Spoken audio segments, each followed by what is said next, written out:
Kjo kërkesë në odrasën e Zezë nuk qëndroi gjatë. Ajo u fshin nga se qëndrim të kundërt kanë mësimdhënësit, të cilët po thonë se nxënësi bashkë me filloresë të tjerë u asulmuan kolegun. Por dhunën ndaj tij se filmuan e shuplaka që u dha ai po. Për këtë veprim, mësimdhënësi edhe u arrestua.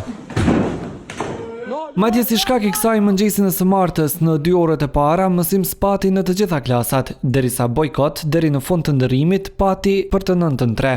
Reagim kundër dhunës dhe kundër veprimeve delikuente që po të cënojnë sigurinë dhe dinjitetin e mësimdhënësit në procesin edukativ arsimor. Kjo nuk ishte hera e parë sipas punëtorëve arsimor që i mituri ushtroi dhunë psikike e fizike ndaj tyre. Madje edhe dje, para se të niste Dajako, filloristi thuhet se kishte sulmuar një mësuese duke e goditur atë me kornizë të pikturave. Ajo që shifet është veç maja e icebergut e një mëri probleme është në kalon. Për krejt këtë që ndodhi në shkollën Pavarësia në Prishtinë, pazite aty shkuan zyrtar të drejtorisë komunale të arsimit e inspektorati arsimor.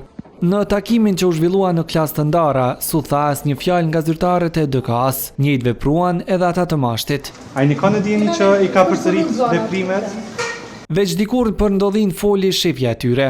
Komuna e Prishtinës e ka të miratuar rregulloren që në vitin 2016 dhe sipas asaj rregullore janë përcaktuar sakt masa disiplinore. Kush e ka fajin zdihet ende, megjithatë nga sindikata e arsimit e dha një paralajmërim. Nëse ngjarjet nuk sqarohen shpejt dhe nuk lirohet mësimdhënësi, mund të që nga dita e nesërme mund të përshkallëzohet kjo formë e veprimit sindikal. Përveç shkollës ku ndodhi rasti, grevë 2 orëshe pati edhe në shkollën Xhemail Mustafa e Hasan Prishtina, e që s'do të mbeten pa u zëvendësuar. Mungesave që sot janë shënuar në këto 2 shkolla, ne duhet i kompenzojmë orët mësimore. Siç mëson Klan Kosova, mësimdhënësi AK pas pak ditësh do të shpallej më i miri i vitit, mirënjohje kjo që jepet në çdo përvjetor të shkollës.